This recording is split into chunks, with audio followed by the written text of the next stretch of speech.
Hi friends, today వచ్చేసి గోంగూర పచ్చడి.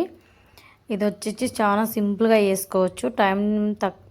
Time కూడా తక్కువ టైంలో కూడా దీన్ని ప్రిపేర్ చేసుకోవచ్చు. నేను వచ్చేసి పొయ్యి పైన కడాయి పెట్టుకున్న తర్వాత కొద్దిగా వేడి అయిన తర్వాత ఒక స్పూన్ ఆయిల్ వేసాను. ఒక స్పూన్ ఆయిల్ వేసి ఒక 10 దాకా వెల్లుల్లి వేసాను.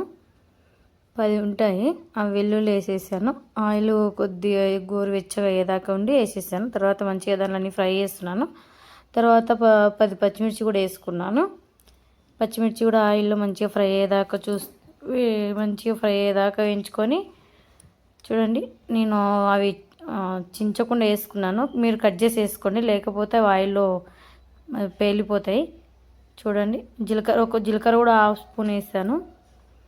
మంచిగా అవన్నీ కలర్ చేంజ్ అయ్యాయి కదా, ఆనియన్, పచ్చిమిర్చి, జీలకర్ర కలర్ చేంజ్ అయ్యింది.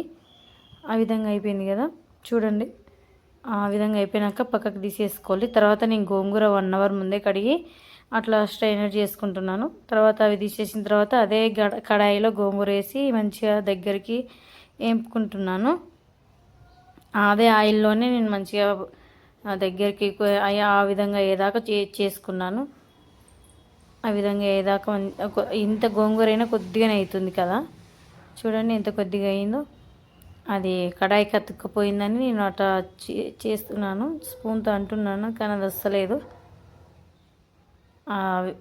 ఆ విధంగా అయిపోయినాక పోయి బంద్ చేసి ఒక హాఫ్ అన్ అవర్ తర్వాత పక్కన పెట్టి తర్వాత చేసుకోవాలి. ఎందుకంటే వేడిగా ఉన్నప్పుడు మిక్సీ ఆవిరి బయటకు వచ్చేసి మూత పైకి వస్తుంది కాబట్టి చల్లైన తర్వాత చేసుకోవాలి. ఆ విధంగా కచ్చపచ్చ మిక్స్ చేసుకొని తర్వాత గోంగూర వేసేసుకొని ఆనియన్ వేసుకొని ఒకసారి మిక్స్ చేసుకుంటే అయిపోతుంది. చూడండి, గోంగూర పచ్చడి రెడీ.